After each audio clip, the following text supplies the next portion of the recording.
And this is why it's called You're a Walking Spoiler Baby, because years before the Avengers series comes out, he knows how Endgame ends. Spoilers, by the way.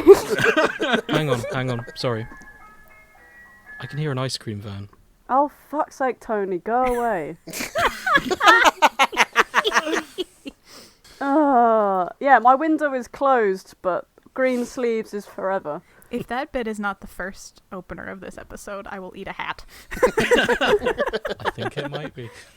The following sound you're about to hear, dear listener, is Grace going outside to lob a brick at an ice cream van.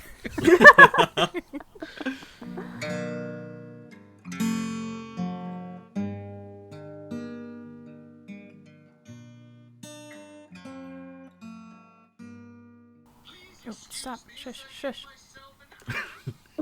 Sorry. Please, that's so I'm so sorry. This is so unprofessional. I was trying to check a comment from Mai about a thing. She's writing a steady fic that she wants to send me. Oh. But it opened my TikTok. Damn it.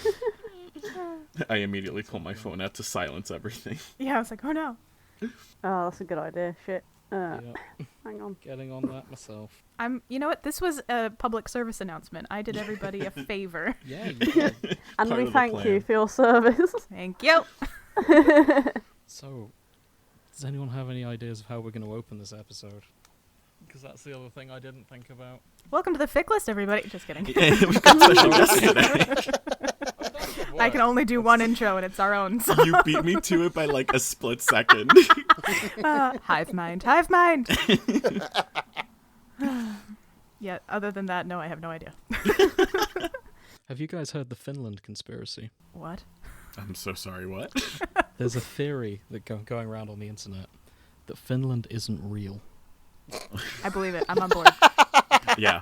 Tell me more. It It's checks all out. an elaborate plan by, I think it's Russia and Japan, teamed up to make up a country so that they could fish there. Because no one's What? checking for fishing where they think there's land. Oh my god. Oh, That okay. makes so much sense. That's why Finnish is very similar to Japanese. What? And it genuinely did not is. know If you that. look at sort of the language, kind of the structure of their words, it's very similar to Japanese. There's loads of languages that have that kind of structure. Yeah, but normally Grace they're is not close on by. board. Grace says, No, Grace I'm is not on a board. non-believer. Meanwhile, I'm It's sitting here like, bollocks tell as me well, more. just to be clear. Like, Finland is probably real. Probably real.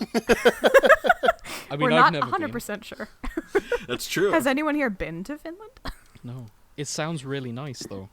It That's does. true. Deceptively nice. Has anyone It's- seen Finland and Japan in the same room?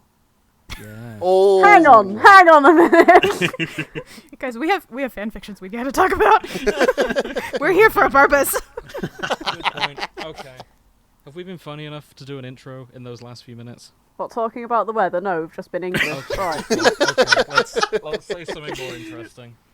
Man, Grace, you don't pull your punches. I love it. I'm sorry, but like, No, you I talk loved about it. the weather every day at least 3 times. Grace No is one right. in the UK is interested in the weather, just like, yeah, it's fucking hot. Like, right. People abroad think they have to talk about the weather to English people because what do they like? They like the weather. They like talking about we'll talk about the weather, and they're just like, oh. Yes, it's raining. What do you want? That's all tea. No, converse about your interests, your hopes and dreams. Please don't observe that it's We don't fucking have any. raining. That's another thing I've they're not told. had a hope or a dream in a long while, Nick. Oh, No. come on. I hope that I end swiftly and quickly. Wow. Grace, please. Let's back See, I have hopes and dreams. Right, back on. Do you need to talk? Should we just make this episode I'm like a fine. mention? I'm fine. Welcome to the Help Forecast. Joining me are some people who've had a bad time. Grace, Oh, how are you? shut the fuck. Picture an ocean. Oh. A calm, friendly ocean. The screen is saving me from my hands. Yeah, I can feel the murderous rage from across the ocean. James, run! James, run! I'm okay. She might have forgotten. She knows where you live. Oh no. Yeah, I've got a key to where you live as well. You Ooh. Yeah. Oh, careful, you did this to mate. yourself. Careful, mate. Yeah. This is the I thing. need to change James the is locks. creating the ocean, and Grace is bringing the tsunami. There you go. So That's your next Picture the T-shirt. sharks. Yeah. We could do You sharks. bring the ocean, I'll bring the tsunami. But no, we're not here to talk about emotions. Welcome to the shipping forecast. No, fuck your well-being. Perfect entry. We're not here to talk about emotions. We're here to I mean, talk we probably about the will talk about emotions at some I was point gonna during this say. recording session. Because, like, Emotions are not permitted. we're still on this Heartstopper. show. There's probably a lot of feelings going around. Yeah. Yeah, there's least I going to be hope lots there of are. feelings. If you can't tell already, Alan and Erin are with us still. Hi. Hi. Thank you for putting up with us for another episode. Thanks for Thanks for having having us. us. Stop it.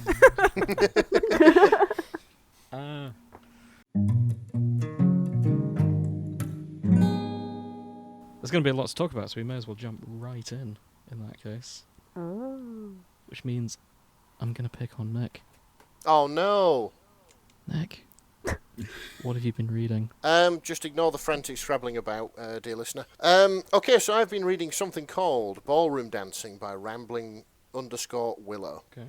Okie dokie. And this is part 2 of a planned series of AUs, by the looks of things, that sort of redo the Nick and Charlie's first kiss in the ballroom of the place, which looks like Spider's nightclub if it had a budget other than for alcohol. Nick, we need to stop Oh. using local Hull analogies for Okay, well, things. No, we know spiders I now. can guarantee few of our listeners are from Hull and understand that Spiders is a lovely goth club yes. in the middle of Hull.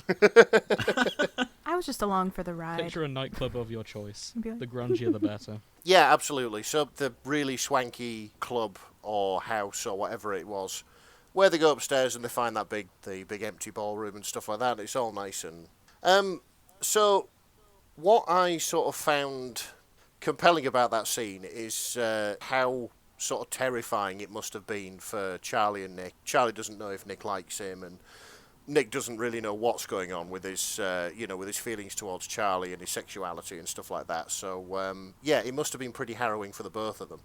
Which, let's be fair, was cracking writing. Mm-hmm. It was really, really compelling. But this sort of reimagines it a little bit. So, you know, in high school, two of the things which you do when you're sort of in high school and you're with your friends is you talk bollocks and you do stupid shit. Yes. And, this is where Nick and Charlie stumble upon the ballroom and decide they're going to pretend to be ballroom dancers. As one does. Okay. That's cute. Specifically Victorian ballroom dancers. And Oh. this is why I like this anyway. So the fit kicks off and they find the ballroom and they're like, whoa, I knew that Harry was rich, but this hotel must have cost a fuck ton to hire. Oh, okay, so it's a hotel. I didn't spot that on my first read-through. There we go. I did always wonder watching the show, because for a while I was convinced it was this guy's house. Yeah. Oh yeah, I had the same thought. Yeah. Very wealthy for that. A house Yeah. of that size. I would, like a party in all the rooms as well.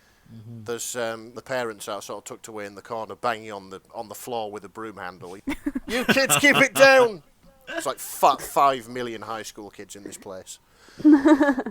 Okay, so they found it, and Charlie's sort of musing to himself, too bad ballroom dancing isn't trendy anymore. I'd love to have a big dance that you always see in those period dramas. And then Nick just puts on this Victorian accent, well, in that case, may I have this dance? And Charlie's, oh, it's a pleasure. Do you even know how to dance? And, they start dancing, and eventually they get into a little bit of role play. So Nick's sort of leading Charlie around the dance floor. It's like, let me find out where I am. I'm going to level with you, I believe mate. in you, I Nick. can't find where you Yep. are. Charlie doesn't know how to dance, but it's like, oh, we could pretend, Mr. Spring, and puts his left hand on Charlie's shoulder and grabs his waist and things like that, and they're dancing around this fucking Sorry to ballroom interrupt. like a pair I of just idiots. noticed, for everyone reading along, I've just noticed, Nick, you linked the wrong fic in the Discord. I did, my bad. It's taken me a while just staring at this, but yeah, we want part 2, not part 1. Yeah, it's part 2. I've been reading it along thinking, where is any of this he's talking about? Yeah, Turns out, I'm on the wrong one. yeah, my bad. Sorry to interrupt. Carry on. It is the part 2, but I was going to do both. I decided against it because I know it would Got be you. sort of pressed for time. I wasn't going to say That's anything okay. because I just thought Nick was spinning off onto his own fanfiction off a fanfiction. I was just going to let him have it. I was like, let him dream. It's a very Let good him dream, fanfiction you James. made up on the spot, Nick. Yeah, basically what happened is I went away and I wrote my own. No, that's not fair on Rambling Willow. This is way better than anything I could have written. So they're dancing like idiots around this around this empty ballroom to no music by the sounds of things. And Charlie's like, my turn to lead. And, Nick's, oh, I see, my dancing's too boring. Still doing the Victorian accents. And Charlie picks up the pace and nearly knocks Nick over, but he finds his balance and things like that. And then they decide, let's try something classier. And then the people in these period dramas, they always have some important plot-related dialogue. You can picture the scene, like there's a load of sort of posh knobs and they're all around sort of dancing and things like that. And then one of them will, like, hold another one close and say something. And Charlie decides to do this. He just sort of whispers in Nick's ears. Admit it, you killed Gustav. A sharp left turn. Yeah, Fuck. that's it. Nick's like, what the fuck, Gustav? Yeah, Charlie's and Charlie's playing this up. He's don't act like you don't know what I'm talking about. And then they sort of like disengage for a minute because they're pissing themselves laughing. Gustav, really? So yeah, they start to dance again. It's the sort of dancing like they're in year 8. Nick's got his hands stretched out on Charlie's shoulders, and they're kind of doing the sort of sway thing that you do when you want to impress your date, but you have no fucking idea how to dance. Ah, that one. Yeah. And Nick's like, oh, this is the most romantic dance that I know. And Charlie's like, yeah, this is really romantic, mate. Yeah, it's really doing it for me. And at which point, they're like, oh, you're right, this could be peak romance. And then then we do need to kiss. And Charlie's like, oh, if you suggest so. Mm-hmm. At which point he leans in. Nick, not expecting this, reels backwards and trips over his own feet and ends up on the floor. Well done. Nice. So, yeah. It was ambitious. Yeah, that's it. It was ambitious sort of going for that, but it all works itself out in the end, to be fair. Charlie's like, oh shit, I'm so sorry, picking Nick up and things like that. And Nick's there like the human golden retriever he is and realises what just happened, and he's like, oh, you tried to kiss me. Mm. And Charlie's saying, oh, is that a problem? No, it was just unexpected. I actually do want you to kiss me. And then they do. No. And it's all nice and fluffy and lovely. And yeah, these two high school idiots, which have been prancing about in this ballroom like idiots, finally get to kiss, which is nice. And I think that was a lot sort of fluffier than the film portrayed, even though the film one was very, very sort of fluffy. Mm-hmm. Yeah, I think they nailed the teen Yeah. high school awkwardness in this. Like, this feels plausible. It's not your TV romance. Everything usually goes wrong when you go for a Yeah, romantic exactly. first kiss, This is and what. I always like to see that. Apart from these two friends, possibly more, we don't know at this stage. Wink, wink. Wink, Just- wink. Possibly even roommates. Dancing around and having fun and just talking bollocks. It kind of took me back to my high school days when we just used to act like fools and talk bollocks, to be fair. So I liked it. I really liked it. We sure did. It sounds very cute. It was. So what are the other AUs? There is only one so far, and There's 2 more now, so it's a collection of 4. oh, cheers, Alan. He says, having read it like an hour ago. Yeah, Alan's like, I He's did got you, I Nick. did the assignment, says Alan, but very recently. yes, Breaking news, everyone.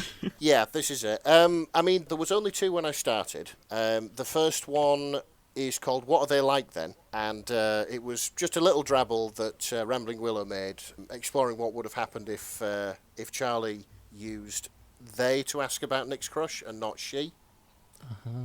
So, and it goes. I don't have time to go into this now, but it's something which I think the listener would benefit from reading, especially if they're into Heartstopper and into these sort of fluffy AUs where everything goes a little bit more right than it did in the show.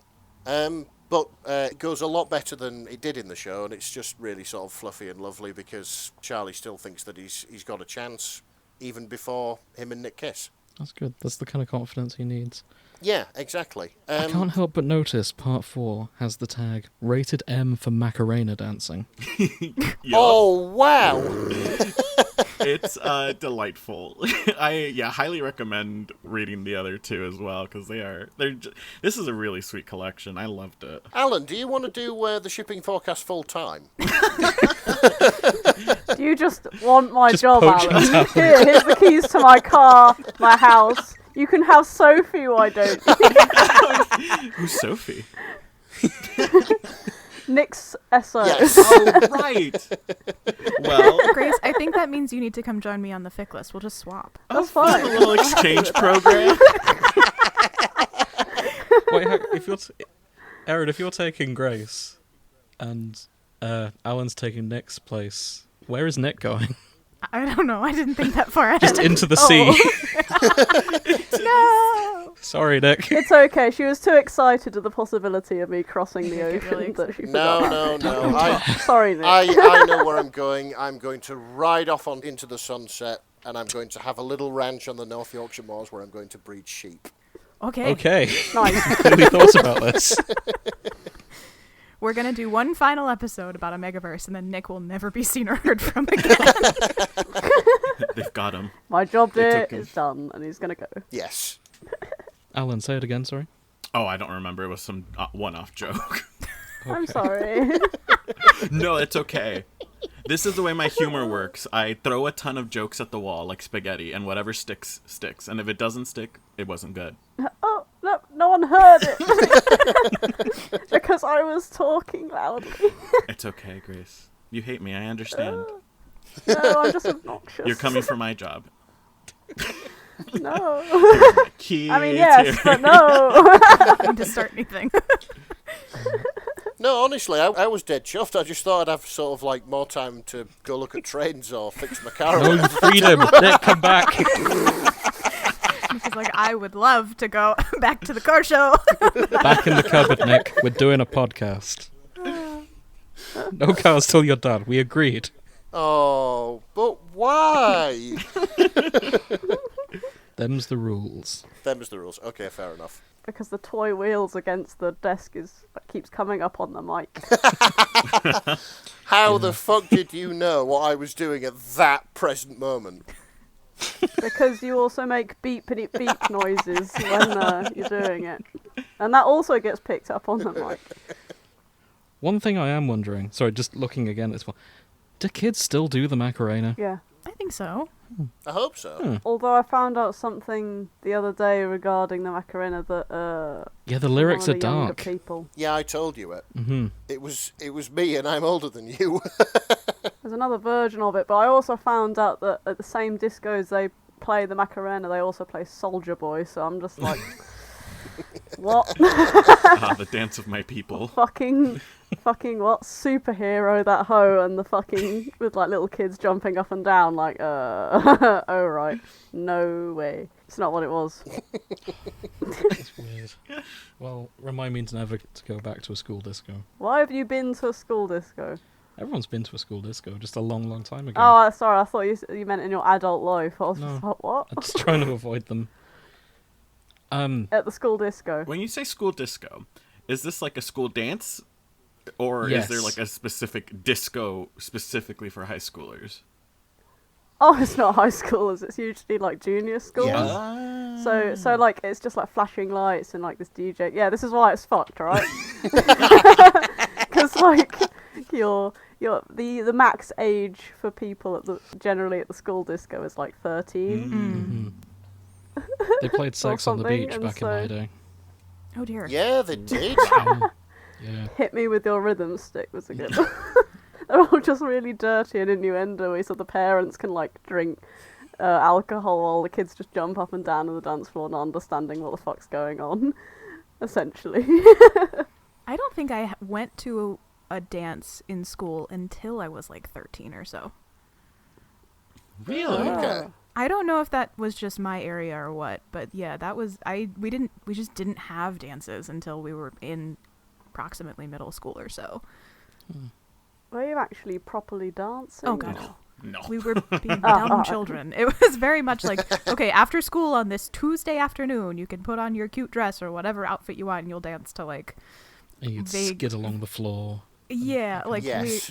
just like they'd set up the gym with some streamers and Yeah. like there'd be pizza or whatever. Like it. Although I wasn't will anything- say, I remember when I was 12 and I went to my first school dance, we danced to Soldier Boys.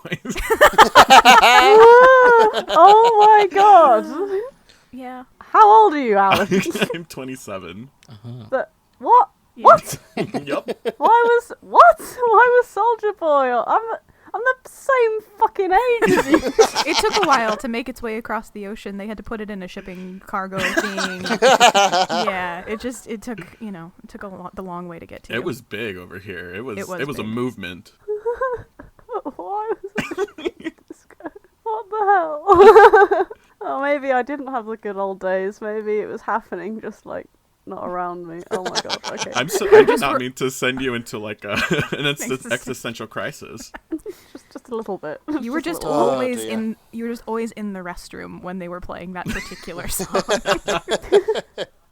Oh my god. Yeah. Oh no. Well, it came out in 2007, so me and Nick were just on the cusp of leaving high school at that point. I was in year 7. As So was it's my I. first year of Mhm. high school, I think, roughly. God. Yeah. I think I was in early high school then. And according to Wikipedia, it is also the biggest fad dance since the Macarena. Wow. Which one? Soldier Boy. Soldier Boy. No, I thought that was the artist name. I didn't realise there was like a... Oh. I think the song's called Crank That, Soldier Boy. The actual song's Oh, name is oh, Crank yeah, That yeah. brackets Soldier Boy Yeah. Well done, Alan. by the Oh, rapper okay. Soldier Boy Tell 'Em. Oh, okay. So- The voice yeah. of I a now, generation. Oh, okay. I now understand something Okay, I'm which I with it haven't now. understood for years. So, thank you. The only place you get this informative kind of reporting here on the shipping forecast. Yeah, I Anyone learned care to guess things. what his second single was called? What? Soldier Girl. Oh, Wow. the sequel. Yeah.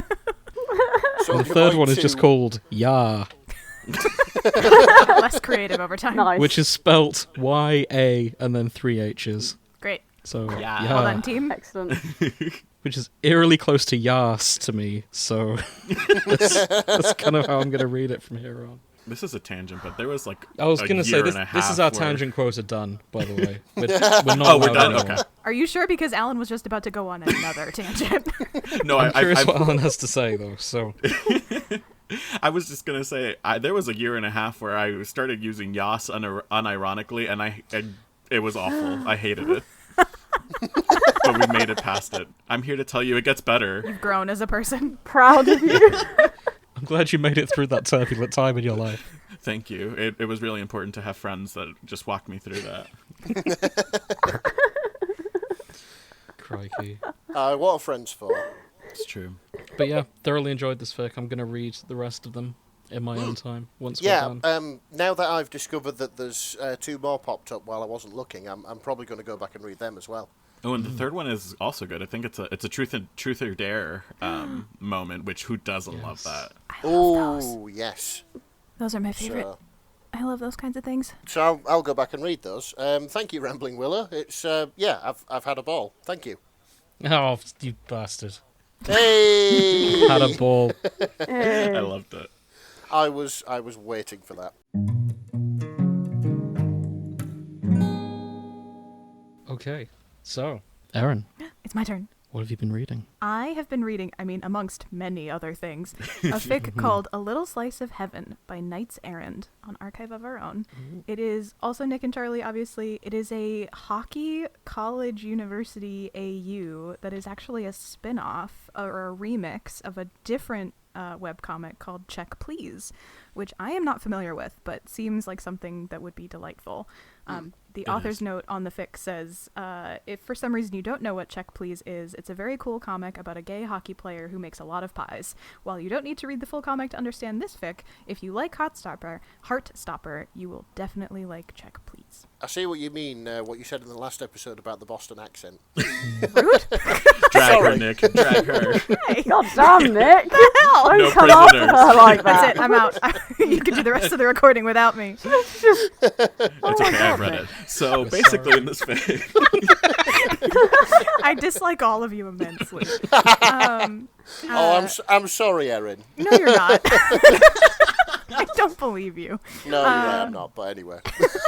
So anyway, this fic is really delightful. I was reading it as it was posted. So it started getting published in mid-May of this year, and it completed within about a month or so. And it's short, it's sweet, it's so cute. And it's exactly what it sort of says on the tin if you read the description. All of the characters are set in this sort of like hockey team scenario. Nick is the captain, and Charlie is on the team, but he's actually a former figure skater who is on the team, and he had been like basically an Olympic hopeful. He's a really, really skilled skater, but due to his eating disorder had to drop out of that track, and now he's sort of like playing hockey. And I didn't ask too many questions about the mechanics of that because that's different types of skating, but whatever. And it's just super, super cute and super sweet, and they're so adorable. Nick makes him pies all the time, and Nick is always looking out for him, and Tao is in the team too. There's some drama with Harry and Ben being jerks as per usual, but it's like the overall feel of this fic is just so sort of like soft and cute. The major sort of plot conceit is that Nick has to teach Charlie how to like check and fall in hockey, because Charlie just freaks out every time somebody goes to check him. He just kind of panics, and Nick is like, no, I'm going to teach you how to like be aggressive in hockey. And it's like, yes, of course they are going to fall in love during this process. I see where this is going. And it's very, very cute. So they really spend the fic doing that. Nick takes care of him, feeds him, makes sure that he's good. And sort of towards the end, they actually have the chance, because, Nick is such a good captain and Charlie's getting better at playing, they actually make it much farther in the season than they have in the past, and their friendship gets to sort of bloom as this goes through. And then they end up losing the championship game. Oh, no. It's a real they're in the bummer. semifinals, yeah. Yeah, they go to the semifinals, and they're like, we're gonna go. It's like the effort, the passion. It's like, it's all culminating to this. And then they lose. And Nick has a real little crisis of faith in himself. But Charlie's like, no, it's not your fault. Like, we failed you as our captain. We didn't live up to, like, your amazing tutelage and whatever. And so they have this really, really sweet moment where they're both like, we'll get him next year, Tiger. And then they kind of get together. And that's really the fic. Oh, so they lost Oh, they that's lost the really game, but they found each other. Exactly. That's Wow. lovely. Incredible. It's really cute. I remember reading this sort of in installments as it was posting and just being absolutely in love with the world building of it and the sort of sweetness of it. And a lot of sometimes what they use, it can be hard to sort of accept the premise of it. And this feels very far removed from the like British boarding school, whatever. But they managed to really capture, I think, the tone of the characters really well, and it doesn't feel out of character for being so far removed. And I thought it was so sweet, and it makes me want to read the other webcomic, Check Please, because if this author says that I will definitely like it, then I trust them. Yeah, I think you would really like it. My recommendation is read the webcomic and not the published work of it, though. There was some rearranging with the structure that I don't really like in the published version. Alan, thank God for Yes. you. Truly. That's So, yeah. worth knowing, yeah. I like that in the notes, at least in chapter 1, they do explain some of the hockey terminology. Yes. Yeah. It is useful American if you're college not. athletics terminology as well. And that comes Which is too good. from the Check Please webcomic. There's these little like segments in between chapters where the hockey players are teaching the reader like, oh, this is what checking means, or this is what X means, and it's really good, really well done. Oh, that sounds pretty cool. Like the talking directly to you instead of other characters in the story. Yeah. Hey, I like That's so that. cute. I did not know that. Yeah, that's awesome. Yeah. Can I say one of my favorite things in this fic? There's a moment where they're they're traveling a lot to away games and so forth, and so at one point, eventually, they get to that place where Nick and Charlie are sharing a hotel room, and of course, there's only one bed. How did I forget that, Alan? You're so right. I forgot about the only one bed. And Nick is like, yeah, this is fine, and Charlie's like, this. Charlie now recognizes that he has a big crush on Nick, but he's trying to be cool about it. He's like, yeah, we can share beds. This is fine. We'll be bed bros. And I laughed for years. Bed You're bros. so right. Oh Amazing. God. Also, a top tier, like god tier archive of our own fanfic tag is "There Was Only One Bed." It's always good. It doesn't matter how many times I read it. I'm still like, oh, there was only one bed. What are they gonna do? How is this gonna go? There's so many hotels are fucking up their orders. It's so good. I've never actually been in a hotel room with less than 2 beds. Yeah, usually when it's like a double, they've just put Like, two even if it's singles just you're on your own, together. you end up in a room with 2 beds, in my experience. I'm sorry. This is a very unrealistic I tag. need to break down the mechanics of this. This almost never I happens. feel but like I'm- the British hotel industry is designed to like keep everyone platonic. Yeah, we cannot have this happen in real life. It would be too inappropriate. There would be too many. God Yeah. forbid. No sex, please. We're There's British. only one bed. Keep a solid 10-foot distance at all times. it actually, it did used to be really common in England to only sell single beds. Like when they started publicly selling double beds, there was like a fucking outrage. no. No, really? I think it was like, was it the 50s or something? Maybe 60s? Sounds like the 50s. That does sound like us, Yeah. but Honestly, that kind of sounds like something that we would do. That sounds like some puritanical American bullshit, frankly. And then in the 50s, they were like, but capitalism. And then they were like, we can sell as many beds as we want. And then they changed it. That's what it sounds like. I feel like everyone just built their own beds, and like the couple just sneakily built a Just double scooched bed, them and then when together. they stopped like making beds and started selling them, the company was like, it'd be a bit inappropriate to make a double bed because that implies people are having sex in there. Let's just make 2 beds, 2 little beds. Wild. I feel like that's what That happened, is very sad. That's such a weird contrivance. Yes. Yeah. and yet it makes so much sense. 'Cause the smallest beds I've seen are in university halls, and everyone's shagging there. Like, it doesn't Yeah. stop them, it just makes it more uncomfortable. yeah, with difficulty by the sounds of things. I was gonna say, if people want to, they'll find a way. I don't. Yes. I don't think that the size of the bed Exactly. is going to be a detriment. Quote Jurassic Park. Life finds a way. Exactly. That's another topic we need to cover at some point. Oh yeah, I'm up for that. But no, this also looks very solid, and I know I made this joke last time, but I hope to find people who just make pies as a coping mechanism out there somewhere. Like, this would be the ideal scenario for me. Please, can I make this happen? There are no Get in downsides. touch. Currently accepting applications. Exactly. But yes, Yep. thank you, knightserrand. Yay. So Grace, are you ready? You know what? It's funny because I literally just finished. Yeah. So you are so welcome. Hang on, I So- need to find where to post the link into While the, you do, brief the chat. tangent. I noticed Alan sent a message yesterday, well, this morning for us. Here is mine. Apologies for the last-minute nature of it. Welcome to the fic list timeline. And I replied, believe it or not, this isn't the latest a fic has been picked. Yeah. Grace, seeing that as a challenge, has Has been reading fic this whole time. sent me the fic An hour ago, half an hour ago, I don't know.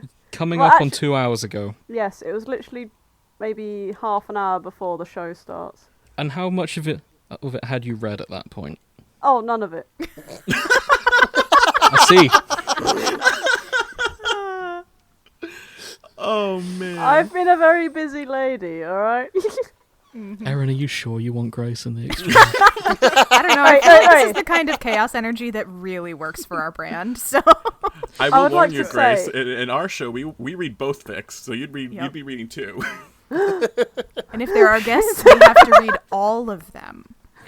It's a lot of reading. I see. Suddenly my schedule's booked. I am unavailable. Oh my god. Oh my god, I will do my best.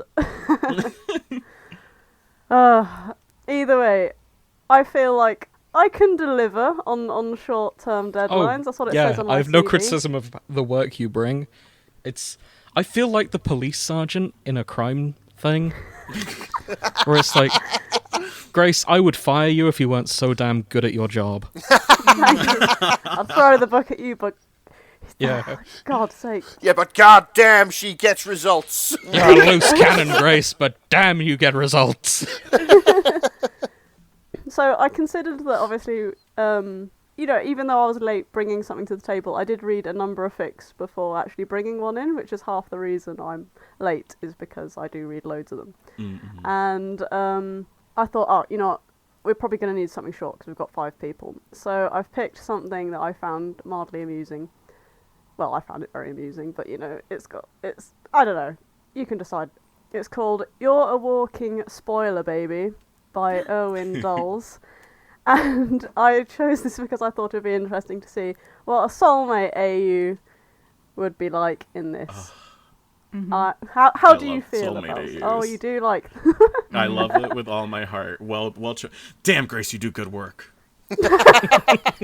Thank you. Here's the kicker, though, Grace. I don't like soulmate AUs at all. Oh. It's okay. I have read many, many of them despite that. It's the balance. It's the balance of the universe. It's fine. true. I mean, I like the concept of them. However, because I'm from a universe where soul mates and everything just sound like complete and utter bullshit to me, I have to suspend my disbelief Grace. quite hardly. What? Oh, okay. We like it for different reasons. Alan's like, oh dear. Oh, it's very cute. Clutching my pearls. It's cute. When you're clutching your pearls. I haven't heard that in ages. Jesus. Oh my goodness. So, for the uninitiated... Just skimming this, I'm getting the impression... Is Soulmates similar to ABO in that it's got its own internal conventions? Yep. Yes. Kind of, yeah. So That's why I don't like it very much. So the mainstream of Soulmark AU is that everyone is born with or develops a mark on them that gives them a hint to who their soulmate is. And Hang on. What? What, Nick? This. Did somebody get this idea from Tenacious D and the Pick of Destiny? I think they might have done. This is a very romantic version of that. so in a lot of them, it'll be like they've taken their own take on it in a lot of them, and some like, no, I want it to be like they know they both have something relevant to each other on them, and usually it's like the first thing they say. So you've got this random curly writing on your arm or something of the first thing your soulmate will ever say to you. And it's like a big thing in this universe when soulmates are a thing, because I was like, oh, so you're fated to be together, and it's tried and tested, and they end up together and they're happy together. So it's one of those sorts of things where fate exists. And some people don't have soul marks, or they don't appear at all, or they're late developing and shit. And so it's like a hot topic for people in this universe, like, I can imagine. Okay. Yeah, so... Nick, you've completely ruined this for me. All I can think about is fucking Jack Black. God damn it, Nick! I am so sorry. This is my first reading of a Soulmates fic, and all I can think about is Tenacious D. You know what, Nick? Do you want to be on the fic list with me? I think this is going to be great. So... I mean, yeah, sure, I'm up for it. Nick, stay. So, summary. When Charlie's soulmark first appeared, he was 10 years old, and to say he was surprised and extremely, extremely upset would be an understatement. Because of all the words and sentences it could be, his soulmark said, "Wow, I can't believe Tony Stark died." Oh no! And this is why it's called You're a fantastic. Walking Spoiler Baby, because years before the Avengers series comes out, he knows how Endgame ends. Spoilers, by the way. Hang on. Sorry. I can hear an ice cream van. Oh, fuck's sake, Tony, go away. Yeah, my window is closed, but green sleeves is forever. If that bit is not the first opener of this episode, I will eat a hat. The following sound you're about to hear, dear listener, is Grace going outside to lob a brick at an ice cream van. I will pause when I hear him drive off again. Green Sleeves was apparently made by Henry VIII and is now only produced by ice cream men. Mm-hmm. Fun. What do ice cream vans play in America? It really depends on the ice cream van. I have one that drives around my neighborhood playing Christmas carols. Oh, Wow. lucky. Yeah, sometimes you'll just hear like do do do do do do do do do do do do do, and I'm like, it is July, guys. Christmas in July, Erin. It's wild. It is the weirdest, like, dystopian bullshit you can ever imagine. Surely they don't sell any ice cream in December. Yeah, that's why it doesn't make any sense, James. See, Yeah. I'm like, why? They're bringing the ice. I assume it's because it's public domain music. Oh, yeah, maybe. Yeah. Like, Well- That'll be has to be it, right? Well, saying that, when I worked in the commercial trade, we had a pie van which used to turn up, and it used to play the A-Team theme tune. I'm That's amazing. pretty sure that's not in the public domain. You know, maybe they were like, we'll risk it for the aesthetic. Yeah, it'll be fine. They're not going to come after a local butcher's like in the arse end of East Yorkshire, are they? So Maybe it's because it's an ice cream van playing it that it sounds next to nothing like the original content, and so they can get away with it being legally distinct. ah yes, Ugh. Also, pie van? yeah, pie van. I wanted to loop back on this. I've never seen a pie van. Oh, I've good. never seen- I had questions, but I figured it was a British It thing, sounds so like- I didn't ask. It does sound like a Yorkshire thing, doesn't it? Like, it's just an ice cream van, but they're doing, like, steak pies that you can just sort of... Okay, Yeah. so basically, you know, an ice cream van.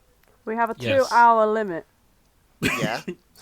It's like that, but they sell pies, sausage rolls, bacon sandwiches, that sort of thing. Oh, that sounds delicious. Oh, it's a And- food Does van. sound right. Okay. Yeah, but it's like it comes to you. It travels. goes around all the businesses and stuff, and it turns up Ah, at set those. time, and you wander outside and you buy a sausage roll, and go back in your desk. I always struggle to remember that for y'all, pies are predominantly savory. For us, pies are predominantly sweet. So I was like, somebody's just out here slinging like cherry pie at you. They were. What? That sounds And then nice, they were like too, the to be local honest. butcher, and I was like, oh no, I forgot. No, they did all sorts. Like they did like meat pies and stuff, but you could have slices of apple pie and Oh, cherry bakewells and stuff like that. So yeah, nice. it was like a one-stop shop for everything. You could get your breakfast and a pudding as well. So yeah. I want that. That sounds great. Tags include soulmates, alternate Yeah. universe, Thank you, Grace. identifying marks, romantic fluff, unresolved emotional tension, first meeting, meet cute, cool. Right. Author also notes, instead of writing the 3rd chapter to my main fic, I decided to write this. I'm the master of procrastination. No regrets though, because I had so much fun writing this, and they based it off a Tumblr post, and they thought it'd be absolutely hilarious if someone's first soulmate words were a spoiler, and they wanted to expand on that. So, I do really like that concept. and it's like, Yeah. and they say, I would be absolutely pissed. So that's why I wrote Charlie is a very, very irritated. But anyways, I hope you enjoy. So, yeah, and they've also said, oh, by the way, there's a spoiler. The whole thing is a spoiler, sorry. Yeah, spoilers for the Avengers, incidentally. I which really we didn't like expect. how the spoiler warning comes in after the spoiler. After the spoiler. Yes. Oh, maybe Like I'll what I did. edit myself saying it first. I don't know. We'll see. So, Charlie Solmark first appears when he was 10, and to say he was very surprised and extremely upset would be an understatement, because of all the words and sentences it could be. His Solmark said, wow, I can't believe Tony Stark died. At this point, he doesn't know who the fuck Tony Stark is, and he's sobbing, because who is Tony Stark? Is Tony Stark important to him? Is he a friend? Is he a loved one? Does Charlie know him right now? And why does he die? He's 10, and he's burdened with the prophecy of someone's death. Mega news. no. So he just runs to his mum and just cries about it, Spends his childhood hiding the mark, hard to do in a universe where it's like hot news and it's really important to people. So whenever people ask, he's just like, yeah, hides it and goes, yeah, mine didn't come yet, because he'd rather have no soul mark and having like to tell people, yeah, mine says someone dies. Tony Stark dies. Yeah. To be fair, if you didn't know what the Avengers was, this would be terrifying to a young kid, actually. It would be, wouldn't it? Yeah. You'd be like, what the fuck? Either way, Tao asks him for like the millionth time, and he breaks, and he's like, he just shows us it years later, and Tao's like, and Charlie starts sobbing because he's like, it's terrible, I'm sorry, I can't believe I showed this to one of my best friends, and then he's like, Tao just like starts laughing his arse off, he's like calling him stupid and shit, and Tao just shows him like the first 3 movies that have just come out. And Charlie just can't believe he's a living, breathing spoiler, and that at some point Tony Stark is going to die in the series, and it was just a fucking character. It was no one important, it was just a fucking character in a show. And he decides then and there, when he meets his soulmate, he's going to slap him and give him the silent treatment forever, because fuck him for traumatising him throughout most of his life so far, right? Years pass, Avengers Endgame is in the cinema. Will this be the one where Tony Stark dies? Maybe, maybe not. Charlie is very nervous because if he dies in this, it means he's just counting down the days till his encounter with his soulmate, right? Frankly, I think the boy has spent too much time worrying over this shit and hasn't put a massive fucking bet on. I'd be in every fucking bookie like, yeah, money on Tony Stark dying in this one, please. Imagine the amount of money you'd have. That film was so hype, and if you had like the answers literally written on your arm, like, dude, you could have been raking it in. All right, never mind. Right. So. But what if he was wrong? What if it had been like, oh, it looked like he died, but then he came back? You would have lost a ton of money. Nah, the feeling of like the room when that film was coming out was like, yeah, he's dead. He's dead. dead. He's dead. We just didn't know how he was gonna die. I reckon the bookies wouldn't have given you good odds though, because if you think about the nitty gritty of it, like Robert Downey Jr.'s contract was massive. It was very likely Disney were going to kill him off because all the other actors are cheaper. True. I mean, However, you are all surmising that a minor would be let into a bookies in the first place. that is a good point. The parents would have been on it like flies to shit. Maybe they were. Maybe they've been in the background the whole time just cashing in. Mum, can you put a bet on? No, I reckon they just left him out of it. I reckon they just spoke to each other one night over a glass of wine and were like, every single movie that comes out, we're just going to put some money on Tony Stark dying. So you know the party where they kiss? Yeah. If in this AU that's Charlie's party in the really elaborate house, then you know that's exactly what happened. Yes. His parents just suddenly made a lot of money and can afford the nice house for his birthday. Yes. Someone write to the author of the first series we were talking about and tell them we have a new idea. Charlie's a millionaire. Absolutely, yeah. Right, Charlie rocking up in his very own Bentley. And, AU, my God. Charlie and the Chocolate Factory. Oh! Oh God. Yeah. Amazing. And their first kiss is in the Chocolate River. Ooh. Fuck's sake. No, you Either don't throw way, it there, it'll ruin the We'll chocolate. get sucked up into the tube. Yeah, sorry to give everyone traumatic flashbacks to that film. fuck's sake. There's no earthly way of knowing. Oh my God. Triggered. Stop it. I was probably the only person who was upset that the kids survived at that age. I was like, oh. You weren't. The kids were shits. They were horrible. Like, why can't they true. be gone forever? Oh, dear. Oh dear.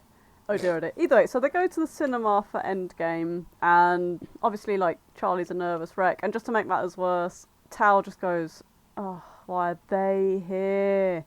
And he looks to where Tal's glaring, and he's like, oh, because he didn't have to look twice at the group of boys to know who they were. It's Harry Green and the lads. Oh, no. Hey. Tal hates all of them. Charlie shares a sentiment, minus Nick, because Nick's pretty. And the group ends up sitting behind them. So, Endgame starts coming to a close, and then in a snap of a finger, which I love, everything changed. Oh, no. Then someone from behind him, whispered, wow, I can't believe Tony Stark died. Charlie stands up, whips round, and his eyes land on, lo and behold, Nick Nelson. And he's like, I can't believe you! He shouts, stunning the boy, how dare you do this to me! You're out of this world, Nick Nelson! And the theatre's just like dead silent watching them, just like, oh, this is far more interesting. There's drama going on here, fuck. And then Charlie bolts out of the cinema into the rain, and Nick follows after him. He's like, why did you run? Oh, why did I run? Because you, Nicholas Nelson, have made my childhood a living nightmare.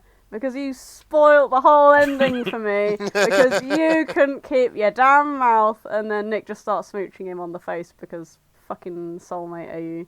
And, you know, they're fated to be together anyway, so they just smooch. I don't know, ha ha ha. And that's where we get to the bit where I don't really like soulmate AUs, but the rest of it's fine. I'm sorry for yelling at you, he blurts. It's okay. I'm much more sorry for spoiling the movie for you. Oh, you're not very sorry. Well, you know, you're a walking spoiler, so it's kind of funny, isn't it? And yeah, right then and there, all Charlie's concerns and built-up resentment are diminished, and he doesn't want anything else but to be with the boy for the rest of eternity, and for eternity they will last. The end. They live happily ever after. Soulmate AUs, you're welcome. No shade on the author, it's perfect.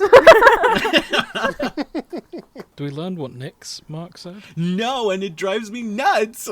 Yeah. No, I mean, we can assume, judging by Nick's reaction, that it was very likely to be, I can't believe you, and how dare you do this to me. That must have been quite traumatic to grow up with in of itself. It was like, your fated loved one is what's the first thing he says to you? Your I loved one's can't going to start fucking by believe yelling at you. you. Yeah. I can't believe you've done this. How can you do this to me? I swear you're going to I mean, like such them and this won't be an abusive relationship. But Yeah. trust me, Yeah. they start off yelling at you. Ooh. Oh, dark turn, okay. This is why I don't Yeah, like when you put soulmate AUs, guys. Put like a tiny bit of logic to it, and you're like, wow, this doesn't make any fucking sense. Not everything has to make sense, Erin. Well, Yeah. you know Some what? things are just for fun. Some things can be things are cute, just and nice. that's fine. Mm-hmm. I'm with you, Alan. Thank you. Fine, why don't you just go join their podcast then? Well, fun. If you like him so much, why don't you marry him? Well, you know what? I'm just kidding. I love you. Don't leave It's me. okay, Erin. Fated to be. What was the first thing you ever said to me, Grace? We gotta figure this out. Funnily enough, I have this mark on my arm that, yeah. Yeah, I was like, hang on, let me look at the words on my arm. Yeah, this says welcome to the fic list on my arm. It said it for a Yes. while. So Wild. here we Waiting are. to tell you. Oh dear. But no, I agree. It doesn't have to make sense. It can be cute and fluffy. Yeah. And, though I would be Yeah. very curious how many fics do explore the sort of logical implications of the soulmate AU. This might be something we have to explore. Yeah, highly recommend it. There's a lot of, and much like ABO, there's just different branches, and everyone kind of does their own take on it and their own variation on the soul mark or soulmates. A lot of really good stuff out there. Some of it makes more sense. Yeah, this one I liked.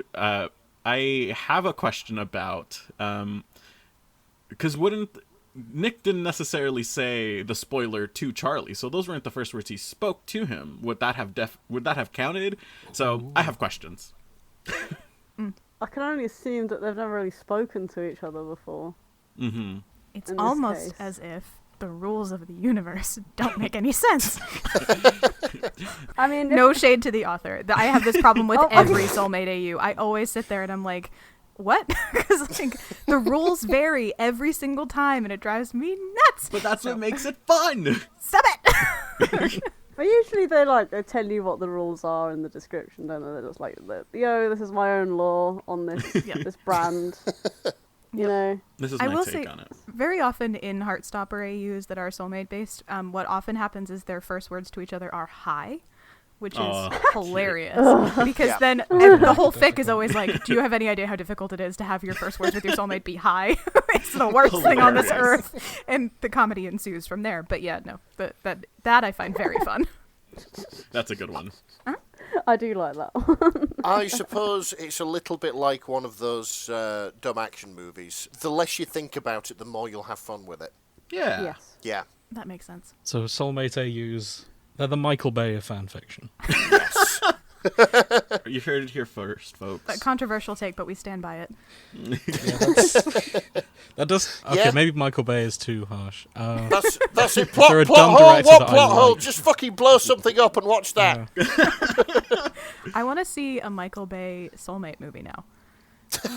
Oh my god, it'd be Fun. good. It'd be good popcorn fodder. It'd come out in the summer or August. It'd be good. I mean, I guess Yeah. August is still August summer, is the summer. Michael Bay, if you're listening. in my head, as soon as it turns like August 15th, it's fall.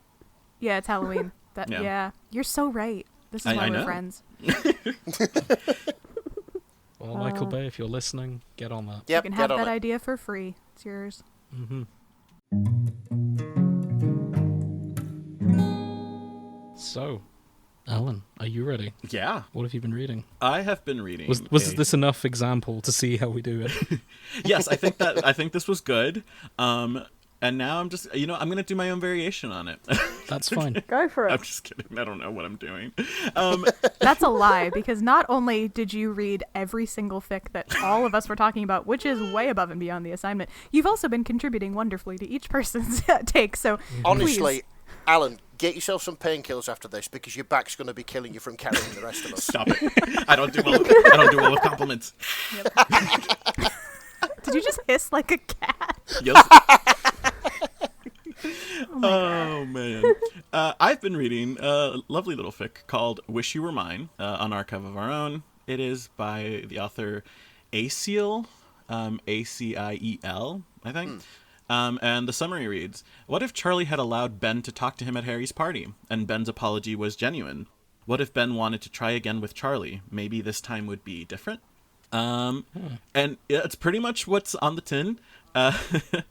Controversial. Yep. I picked this for a few reasons. Number one, I loved the fucking discussion, the Ben hate that came from the first episode we did.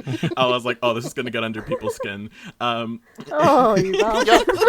You're just here to piss us off, aren't you? It's true, yes. Welcome to my You're gonna life. cook off another war. I tend to choose a fic that is... Here's the thing. I think Erin reads so much fan fiction, so she reads a lot of amazing things, and I don't read as much, so if I try to find, like, things that in my head measure up to what Erin wants to read, I would be reading for eternity. So I try to find fics that are like, oh, this will be, like, a good talking point, or, ooh, that'll be controversial. And that's what I did here. And, yeah, so it's, again, at Harry's party, and has that moment where Ben comes up to Charlie and asks to talk, except Charlie says, okay, I'll hear you out. Ben is, genuinely regretful of his actions and, apologizes and admits that he was scared and angry at himself, but that was no excuse for the way that he treated Charlie, and tells him, I do actually like you, you are my boyfriend, and I want us to try again. I just wanted, it would still need to be a secret because I'm not ready, but all of this stuff. And Charlie says he needs to think about it, and they part ways there. And then Nick finds Charlie and asks how it went, and Charlie tells him how he met up with Ben, and Ben apologized, and this is where Nick is like, oh, do I need to go kill him? Ha ha ha. And Charlie says, well, I think I'm thinking about taking him back. And Nick is very naturally, like, panicked. He's not happy with this idea. And they have a really interesting discussion as well, which is the other reason I picked this fic, where Nick is saying, you shouldn't take him back. He treated you like shit. He doesn't deserve you. And Charlie says, well, I'm just going to read it to you because I was like, this is good. This is good stuff. Go for it. Charlie says, Nick, I don't expect you to understand. Why? Why can't I understand? Because you're straight. Charlie doesn't yell, but the way Nick backs away from him makes him seem like he did. Listen, Nick, why does everyone get to experience high school love but me? Isn't it unfair that I have to wait when everyone can just have young love? Maybe it's a mistake me going out with Ben, but I should also be allowed to make mistakes as well while I'm young. I'm lucky enough to have someone who likes me. I won't reject the only person who wants to be with me. Now, there's a lot to unpack on that. Yeah. But I think that little paragraph kind of touches, at least to me, what makes Heartstopper so, like, impactful, specifically as a queer person. Like, just I was of an age where, like, I could be out. I was out when I was 14, I think, but that didn't mean that I was able to like fully be myself. I didn't get to date people. I didn't get to like have crushes out loud, because most people were still straight. It was still very like a stigma kind of thing.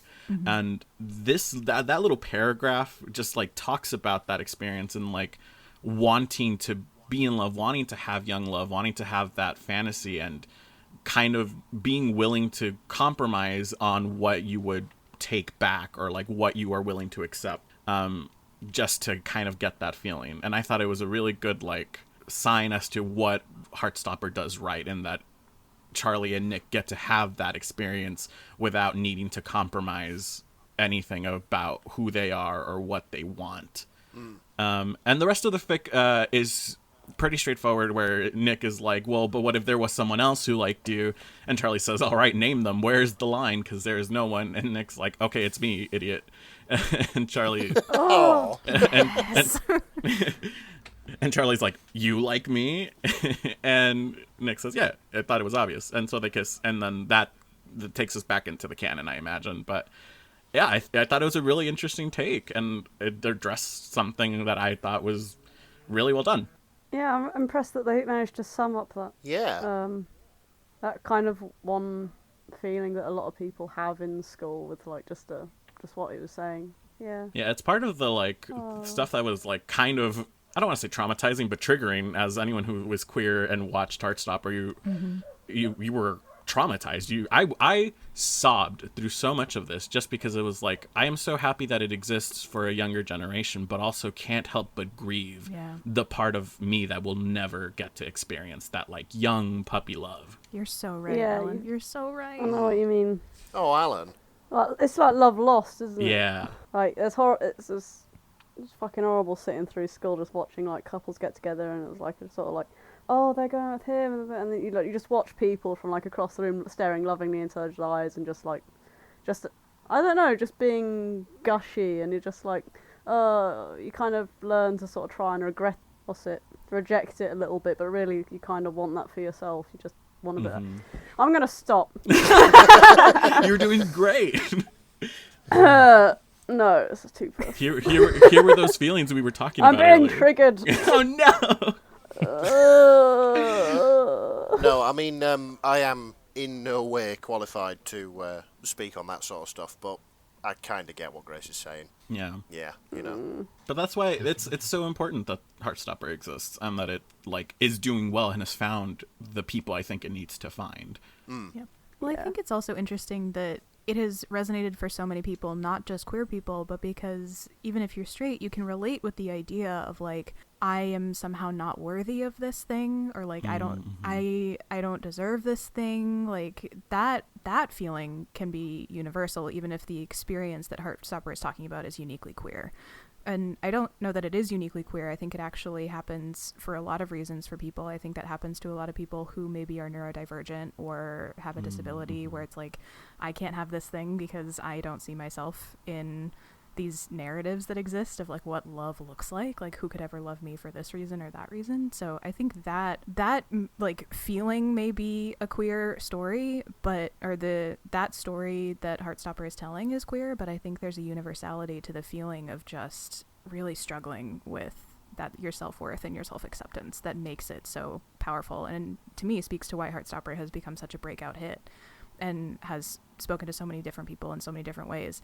And I think that's actually a really valuable thing for the queer community to have, is to have this sort of humanizing and like universalizing story out there, to be like, yeah, we're really not that different. Like at the end of the day, like we all go we through have mental issues too. We are also struggling. I don't know. Alan, you're so insightful in that assessment of that. I think that is so powerful to talk about. I love you a lot. You're great. Oh, thank you. I love you. I thought what you said was very insightful. Oh, stop. Again, Alan, painkillers. Yeah, really. For what it's worth, yeah. I do think we put too much stock in the idea of high school romance being something good to aspire to. Because it's not like I was sort of actively dating all the time as a high school student, but from what I saw, it was all train wrecks, to be honest. Oh, I mean, falling out within weeks. Yeah, I mean, to be fair, I not saying I had like a terrible experience, but if I'd have maybe put more effort into doing my own thing rather than worrying about getting in a relationship and stuff like that because everybody else was doing it, I probably would have had a slightly better time. Agreed. High school's pretty shit for everybody because kids are cunts, but you know. True. Very true. Yeah. Yeah, I think what we're getting at a little bit there is it's the option to have a train wreck. You know what I mean? Like for many of us, it's not on the table, and that can be damaging in its own way. And for myself included, I feel like a lot of the time you kind of start as a queer person, you have your train wreck at about age 25 instead. Right. Which is like a different Sounds right, experience, right. but it's this idea of like delayed adolescence that we go through a lot of the time. Because, you know, you're pretty much, many times you're not safe to experiment in high school the way that straight kids are. You're just not in a space where you can do that. Or you haven't figured it out yet. That was my scenario. I was like, I don't know what this deal is, why everybody has feelings for each other. That seems dumb. I'm going to go back to reading fan fiction. And it just took a while to get there, you know what I mean? Yeah, and I would say also, like, as a gay man, like, that, there's a culture of gay men being very promiscuous and stuff, and the mentality of like, oh, have you had like a hoe phase, which, you know, I did, and most gay men did, right between the ages of 18 and like I would say 22, and it's just because of that freedom that you suddenly get. You know, many people are away at college. You're no longer with like people that taught you grow up. You're no longer with your parents, and you're able to just kind of explore. And people aren't equipped to like actually know what to do at that point because it's all like the stuff you should have learned in high school. Yeah. That makes sense. I'd not really thought about it that way. This is very heavy. Really? I don't know how to pitch. Put the brakes on We're all this. starting to like just contemplate. We all go, oh yeah. Yeah. So we've got all quiet. This very much became a fic list episode just then. I know, so sorry. I was like, this is the No, kind of shit that's me and fine. Alan do all the time. No, honestly, it's nice to have an outside perspective. It kind of makes you consider things that you haven't really considered before, since it's outside of your experience, you know. So, I think we'll, you know, come away from this as more well-rounded human beings. No. So, All around, I agree. Incidentally, what is the story arc for Ben? Is there a redemption arc coming in the comics? No. oh, He just continues going down. Okay, Alice Oseman was interesting. also not a Ben apologist. Correct. That's fair. Yep. There's no redemption for Ben. There's a small amount, not redemption, I would say, but she does kind of resolve somewhat the Harry storyline in a weird way. I think it's well done in the webcomic. Harry comes back and sort of has I don't know if you want me to spoil it or not. I'm He just curious kind of- enough that I'm He going just kind of recognizes that he was a dick and like kind of apologizes, Okay, and then good. Nick is like, yeah, but that doesn't, and Charlie's like, yeah, but that doesn't undo the damage you did, and they're like, okay, and they kind of like end at that sort of like recognition of damage done, but they're not friends or whatever.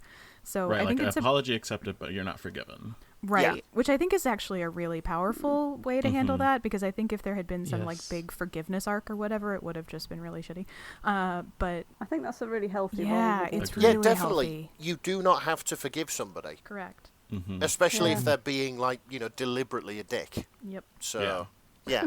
But yeah, So the Ben does not get a redemption arc. He does not. I'm trying to remember. We don't see him, I think, after. No.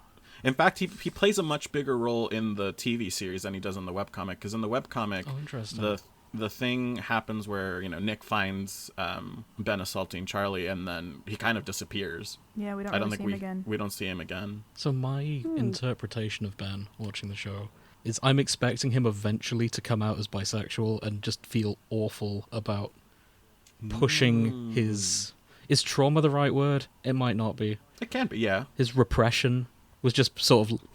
I sort of see him as like the opposite of Nick. Instead of accepting it, he kind of freaked out and blamed her. So that's why I kind of look at him and think, oh... I see him in 5 years coming to terms with it and feeling like an asshole. Oh, that is That's sort of my interesting. personal timeline of what I see Ben becoming. But Oh, okay. I wonder if the show will take him that way. yeah, There's lots of good parallels in Heartstopper where I think there's like quite a clear do's and don'ts on how you handle relationships. And like with Ben, you've got the don't buy that way, and then you've got Nick who's like, this is an acceptable way to buy and to manage. yeah, exactly. Nick is the how to do it right. Ben is the how to do it wrong. And I'd be Yeah. very curious to Yeah. see, Yeah, it's like a pick a path Yeah. story. which is sort of Bad why I'd like ending to is see a Ben Ben. redemption arc, just to see. Okay, so you've messed up. How do you make this right? Would be an interesting path, but who knows? Sadly, I don't think he's a good enough person to make things. Yeah, right. and- Probably It's not. just in his character. He isn't uh, where he is now. Dicks exist, James. Yeah, They're and everywhere. do. some Yeah. And they stay that sometimes, way. like we were saying, like there isn't anything in the world that you can do to make it right, That's and true. you just you and the other person have just sadly got to live with it. No, that's also a valid way to interpret this. Shall I take us home to something a bit more light-hearted? Yes, Let's do it. please do. Yes, please. Cool. Good talk, though. Yeah, really good talk. Yeah, excellent talk. Don't get me wrong. Well done, team. And we bring it back with some jokes. Bring it back with some jokes. And now, well, kind of Yeah, jokes. I'm taking us to a fic called "Love Shown Through a Regicide" by Quilliam. A sharp left turn. And this is taking us to long ago, to a medieval kingdom. So, the summary. Charlie Spring is a cook's son, a maid's brother, and Princess Darcy Olsen's whipping boy. Prince Nicholas Nelson is 17, almost 18, and the prince of a neighbouring kingdom, sent over on a diplomacy trip. Featuring Tori killing a king for her brother, Well, Darcy because, growing yes. into the king she was always meant to be, and Tao trying very hard not to fall for the buff mercenary L. Argent. So, Ah, okay. there's 2 chapters out at the time of recording. They're planning 20. I hope to God they finish this, because the premise is wild, and I want to see how this will go. I like Does the- it open with the line, "Hey, you're finally awake"? Hey, you're finally awake. No, it doesn't. It's a little bit more Dickensian than Skyrim. Okay. So, Charlie Spring, cook's son, and as I mentioned, Darcy Olsen's whipping boy. I may as well just read this verbatim because it makes sense too. Princess Darcy Olsen has what normal people call a personality, but what her awful parents, the rulers of the kingdom, call horrible disobedience. But here's the thing. Princess Darcy Olsen is, well, a princess, so they can't actually punish her. She's got lessons and lunch meetings with ministers and all that sort of thing.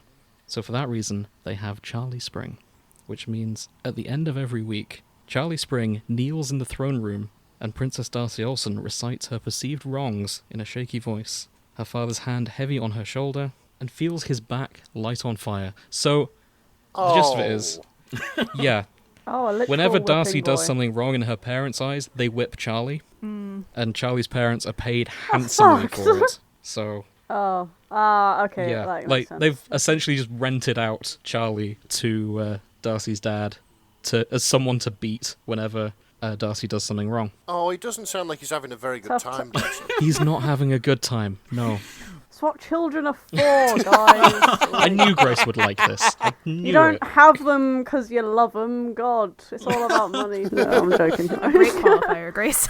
Right at the end there. Apparently, they would have picked an orphan, but they didn't want a poor person's blood in the throne room, so they had to get like Understandable. someone of lower class rather than just orphans. So Yeah, you want to know where they come from, you know, background. don't want any of check. those commoners bleeding on the carpets. God. God So forbid. yeah, our story begins with them all in Tori's bedroom. Tori is stitching up Charlie. Oh. He's been whipped several times today. Darcy's apologizing profusely. He's like, "I'm sorry, it's not my fault. Sorry, it's all my fault." And Charlie's like, "No, don't worry about it, babe. It's okay." He doesn't say babe, that'd be weird. But Why did you add that? thinking on my feet. It was an improv gone wrong. Yeah. This is when we find out Darcy is in love with one of the gardeners, whose name is Tara. And This makes sense. Yes. Uh-huh. Tori decides there's nothing for it but to kill the king. Correct. 'Cause- Oh, I see. Okay, so this is where the regicide comes in. yeah, Oh, they're just yeah. like, you know what? Yeah, we can't keep doing this. I can't keep sewing up my brother. King must die. We're gonna put. I did wonder ahead. when Tori was just going to flip her shit and be like, right, that's Yeah. Sister energy. Oh, Yeah. I really like Tori as a character, and I wish we saw more of her in the show. She's Agreed. just Yes. deadpan and brutal and Oh, no I love nonsense, and I really like it. Yeah, Everyone she needs a would be- Tory in their life. Agreed. She would be the kind of person who would have Ben in a headlock and be like, right, you come near me again and I'll twist it off, you know. Give me a reason. Yes. And in this Fuck around case, and she's find out. literally willing to destabilize a small kingdom for the sake of her brother. And I think that's very sweet of her. Yes. Sibling goals done right. Meanwhile, in a much larger kingdom, Prince Nicholas Nelson is having sword fights and practicing with someone called Otis. I don't know who Otis is. He's a rugby lad from the team. He's one of the rugby boys. Okay, that Is would that make a sense. British accent? No. Okay. I thought that was like a really Okay. shit one on purpose. Right, that's 2 knocks on my voice here. You and Nick are on thin ice, James. And don't Hey. don't make fun of my accent or I'll cry. I'm one of the good ones. Perfect. In my defence, I thought you were taking the piss out of my accent. It's okay. I'm very sorry. We can still be friends. So after the duel, he goes to see his mum. Apparently the queen is in charge of diplomacy in this kingdom, which is very strange for a fantasy setting, but they do explain it. Her father, the king, prefers to do some duties, so they sort of split it. Very progressive for the Middle Ages. He's busy jousting, so gives her the paperwork, basically. He does the jousting, she does the That's what it the sounds paperwork. like. I mean, to be fair, it's Olivia Colman, so Ugh, yeah. I mean, she's badass. I'd put her in so- charge. yeah. Yeah. She's If done she it ever before. wants to run for political office, yeah, I'm here for it. So yeah, Nick is being sent to a smaller kingdom to go do diplomacy, and that's how he's going to get involved in this situation. Hey. Ah, And let's see what else there is here. please don't tell me that's where it came up to. No, there's still more to this fic. Don't worry. Good. I need answers. Next Well. chapter, meetings, and at this point, Darcy's also on board with killing her dad. Are they just going around going, yo, you want to The kill first chapter is very much just people realizing, Yeah, alright. I should kill Darcy's dad, who is unnamed in this. I like how Darcy's just like, yeah, fuck it, why not? Well, he's being very rude to the Duke Ajay, so they may as well. So they just get the Duke in the corner a little while later, like, yo, he was a bit of a dick to you earlier, do you want to kill him? Yeah. Go on then. Yeah, well, pretty much. Then they get the Duke involved as well, and he's like, you know what, fine, I'll be regent, we'll sort this out. After much arguing, there's a bit of dialogue I really like. They're having a meeting in the Duke's quarters, Tory's there. Michael Holden is there. I've been meaning to ask, who is Michael Holden? Tori's kind of boyfriend, kind of not. Mhm. Love Perfect, interest. that's the impression I got. Yeah. In this, he is very much a himbo, and I'm hoping that's true in the comic too.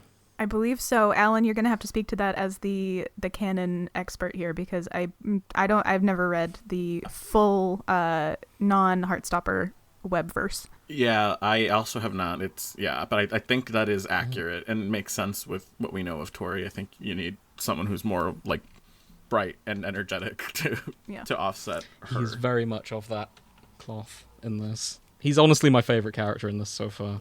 Same. Just the way they bounce off each other is quite nice. But my favourite bit of dialogue in chapter 1, the Duke... Is it Ajay? How should I be pronouncing that? Is that Mr. Ajayi?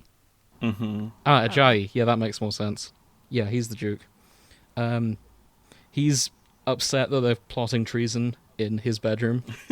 Says, please take the treason talk out of my bedroom. Thank I think you. that's fair. Also, I'm pretty sure maids are supposed to do all the laundry stuff when I'm not around, so, I can use my bedroom. And then Tori just responds, I have a long day of work ahead of me. If you try and move me right now, I'll lose all motivation for maid work and move on to killing the king. Which is amazing. Like, I love her attitude so much. She's incredible. And then Michael goes to high-five her after she says that. Yeah, love the chemistry. Yes, Michael. That's what you want in a partner. Chapter 2 cuts to our boy Tao, who is the youngest... Our boy Tao. Our boy Oh, Tao. Our boy Tao, who is the youngest duke in the kingdom's history. He's managing court politics, he's plotting to murder the king, but worst of all, So he has a crush on Elle. So Elle is his bodyguard in this setting, Oh. and she has definitely been buffed up in this adaptation. Because they describe her as this very sort of muscly knight that is sort of there by his side at all times, sort of protecting him from assassination attempts and all that sort of thing. Okay. And most of chapter 2 is discussing the relationship angles of all this. And being like, oh, you should ask her out, and... Wait, mate, we're here to plot killing the king. We shouldn't be doing this right now. It's like, no. But have you considered asking her out? No, this will be worse. And all this sort. It's still very high school, isn't it? Yeah. Yeah. Tori is very much just ask her out. And Michael's trying to ease her into, like, calm down. It's okay. And just wait for it all. Not everyone can be as deadpan as you. Sometimes emotions are more complicated than this. Was that a diss? I can't tell. I wasn't aiming it at you, no, Grace. As soon as you mentioned it. Wow. But yeah, they sort things out. Michael's got really good sort of emotional intelligence in this. And I'm, again, very impressed with it all. Elle chooses exactly the right moment to walk in after that. There's sort of a bro moment between them. Like, it's clear Michael and Elle are both sort of competent knights, and the way they write that is very well done. They're sort of, I see you've already checked for eavesdroppers too. Aha. And they sort of give each other the meaningful nod. Oh, they're like sort of sizing each other up and being like, yes, Yeah. they are worthy. It's good. of my I like the company. dynamics in this. Yeah. Tao has a notebook of regicide plans as well. There's a lot of it going around. It seems like he's the brains of the outfit. The world's worst kept regicide plot. Yeah, I really. know everyone's on board with this. At least everyone we've encountered so far. Honestly, the king must be a right bastard for the rest of his court to want He to does kill seem him. like a bastard. Do we does. ever meet Darcy's dad in the comics? Not yet. We Okay. we know that she does not have a good relationship with her parents. Yeah. Like, But we've just see them. We hear arguments happening between her parents, but never actually see them. So he is unnamed in this, so I sort of assumed he's an OC character. Yeah. it certainly sounds like it, yeah. Besides, I feel like if they were going to kill off an OC character, there would be people unhappy with that, regardless of how hated they are. So it makes sense to write your own. We also get the adorable first meeting of Prince Nicholas Nelson, and Charlie has been reassigned. He's the personal servant to Nick Nelson, Oh. because And they were personal servants. personal servants. That's a weird dynamic. Let's not Well, make that a regular thing. Everyone, pack up. That was the best joke we can hear today.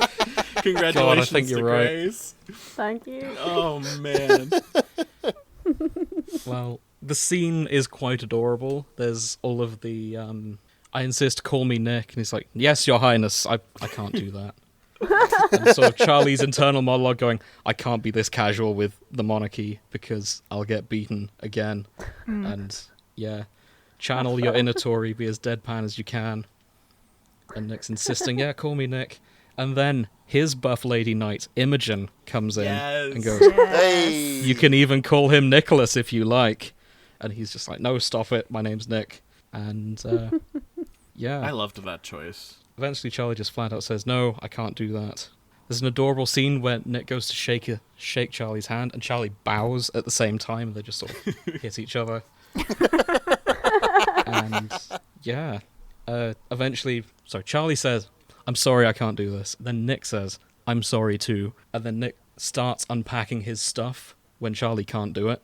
To be like, no, I insist we're equals now. I'm going to help unpack everything. And I thought that was very nice. And, yeah, that's the bulk of the fic so far. I'm very curious how this is going to go, and that's why I wanted to talk about it. I Yeah. can see why you're invested. Mm-hmm. And not just because of the two, like, the fic is winning on Buff Lady Knights. Yeah, it's no secret, buff lady knights are a bit of a weakness of mine. So the more, the better. So relatable. Understandable. Yeah. I'm glad I have a fic that is catering specifically to my needs. Hold on. So I'll be keeping an eye on this. Yeah, let me know Yeah. when it's done. I want to read it, but I want to binge it. Mm-hmm. It may take a while. I'll Yeah. probably read as it goes, and I'll let everyone know when it's done. Maybe we'll do a Where are they now? what's the word? Yeah, retrospective. I keep saying we should. There's been a few fics I've read this year that haven't been finished, and I probably should just maybe we'll do a wrap up at the end of the year. We Yeah, should- that'd Sounds be like should- a good plan. message all the authors that just haven't gone back to the fics they've been reading. We're like, oi, oi, We what need the hell do you closure. think you're doing? Bring us I mean, that is closure. part of the reason I like covering fics that aren't finished yet, because, well, first of all, it means we're not spoiling them if we talk about them. Yeah. But also, Yes. I'd like to think we are encouragement in its own way, as like a motivator to finish it, because they know we're out there, watching, waiting, with Sounds so anticipation. vaguely A threatening. little bit. I didn't mean to. We're out there. You have Oh, to finish. That's now. another thing that I really like about this fic. The notes, they're all very wholesome. This author encourages everyone to take a little stretch, get some water to drink. If it's past your bedtime, go to bed. That kind of thing. Oh, that's So- nice. Yeah, Sweet, but no. yeah, I'm a firm believer in spite bedtimes. I stay up because I don't want to lose my personal time once I've been at work all day. Oh, same. Yeah. Yep. Yep. So, Yep. Speaking of but staying Austin's hydrated, notes- excellent advice, Yeah, that's a especially good today when I'm melting. Yeah. one. No. Burning the So- candles from all angles. But yeah, thank you, Quillium. I look forward to seeing where this is going. And That was a lot of fun. Agreed. Yeah. That was a good one.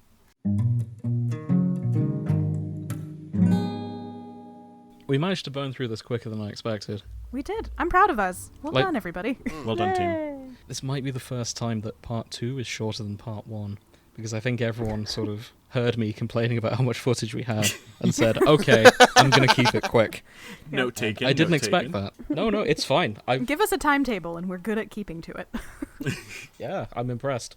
I didn't expect that from any of us, myself included. So I'll bear it in mind in future. There will be in future. We'll have to do this again sometime. Yes. Assuming you guys aren't too busy. That was yeah. You know what? Reach out to our people. Ooh. Just joking. Ooh, I hated that, yeah, Alan. people as That well. hurt. It was a joke. Oh man, excuse me. I'm gonna go throw myself off my balcony. Oh, look at you. Big fancy American podcast. Oh, I'll talk to my agent. I can only accept that you have to talk to our people if our people is Caitlin. No, I was going to say, you do have people. I'm it's Aaron with a aware of mustache. It's me. Yeah. And the thing is, we also have people now, because our good friend Holly is running our social media now. Yeah, we've got person, not people. we also out. have we person. have a Same. person. I don't want to Great, say our call person our will reach person out to because your that person. feels... That's super degrading. We're not calling Holly our person. No.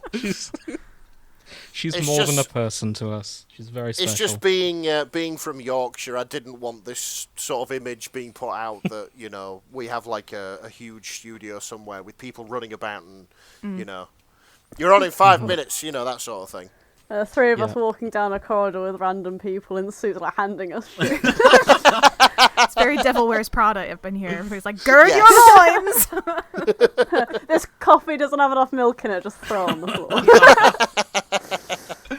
And we want to make sure anyone from any tax agencies listening to know that we definitely don't have a full Yes. studio that we haven't been paying tax on. You have nothing of value. So, yeah, We've earned nothing. You can't touch us. we've got our Hollywood accountants ready to make sure no one knows what profits we've brought in. Yep, that's it. Cayman Isles, never heard of her. Yeah. Oh my god. So what have we learned today? Alan is the best of us. No. Yeah. Alan No. is the best of us. No. Also, Alan hates compliments, so we should keep complimenting Stop him. it. Stop it. Alan is the worst of us. No. you. Damn you, Alan. Oh. Thank you, James. Now, hang on. We're gonna balance it out, just make sure. Like, I loved it. I'm on if he James' doesn't like side. compliments very well, then surely an insult will even it out. It's just where I usually Right? live, I insult myself. Oh, that's not a good habit. Oh to boy. have. No, Alan. No. That's Oh, very man. unhealthy. We've Yeah, I looped talked to my back therapist a around lot about it. I to know. therapy. Yep. We're back on therapy, so the therapy forecast. Indeed. Oh god. I've been told I have a very soothing voice. I could probably just put out some relaxation tapes in future. I would agree with that. You do have a very soothing voice. Well, thank you very much. Yeah. I also don't do well with compliments. It's never know okay. how to That makes the three of us, I think. Thankfully, I keep everyone awake with my awfully jarring voice. No. And therefore, the show carries on because we're not soothed into a false sense of security. Oh yeah. We all think we're having a good time, but then I open my mouth and just to make sure you're all still awake. There we go. Yeah, you're not here for a good time. You also You're here drop for a these shit like time. incredible jokes every now and then, and it re-energizes everyone. Yes. What jokes? Yeah. You had the best joke today. Yeah. Yeah. Like, one of our first reviews was Grace doesn't say much, but she has laser-targeted humour that will just Agree. knock people down Yeah, every 100%. time. Correct. Yeah. I don't think the stuff So- your mum writes should count. That was not my mum.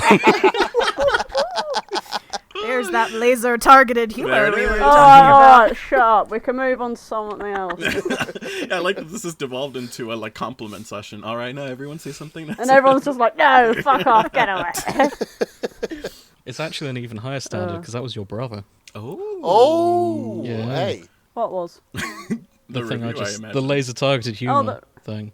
That don't mean shit coming from my brother. He's a piss ass. Then surely he'd compliment me rather than you if he was talking to me about the show. If he was kissing Yeah, ass, but he's he'd also be- incredibly sarcastic, so you just don't know where you stand with him. He's an enigma. So I guess what we've really learned is that we all don't do well with compliments. Correct. Yeah. Yeah, that's the And true my lesson brother from today. inspires trust issues. But don't you worry, Jim. I will keep doing my verbal northern wacky waving arm flailing inflatable tube man until we decide to Perfect. call it a day. So Please don't wacky arm inflatable tube into the microphone because it can cause sound problems. I try not to. So I think I know what we're going to cover for our next topic, but I was just What? wondering, is it worth doing the pick 3 again? Do you remember the end of our last topic?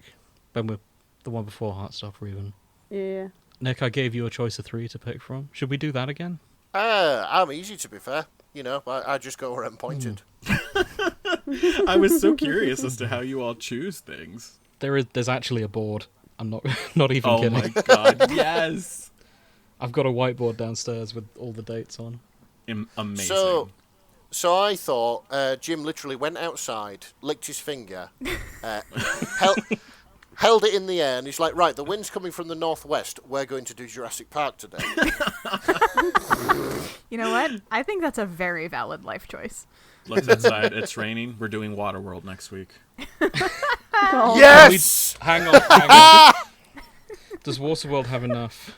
I do want to do Waterworld. That is... Oh no, Alan, what have you done? Oh dear. Well, literally, we could just lump it in with Mad Max because they're the same film. Yeah. Two birds, Just one one stone. of them's underwater. Yeah. And then you could This time isn't it gonna to go in you could time it to coexist with the release of that new Avatar but water movie. Oh, God. Okay.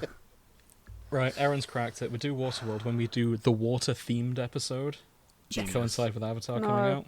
So we'll have Water themes episode, please. we'll have don't. all the things with Atlantis involved. We'll have I don't want to be smack talked. Castaway.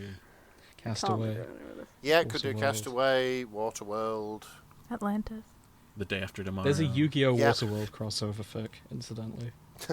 A what? Yu-Gi-Oh! Waterworld crossover. Card games Oh, on motorboats. someone has to read that. Yeah. Genius. In the far future, all the ice has melted and the whole world is an ocean. People live on boats and raft cities where the universal form of money is trading cards. Oh my god. Amazing. Amazing. I need trading cards and inherit the earth, but not like this. So, Alan, I'm going to Yes. get you to pick one from these themes. Oh my god, I'm honored. I'm so sorry if you don't like what I pick. You know what? Okay, I'm gonna name 2. Okay.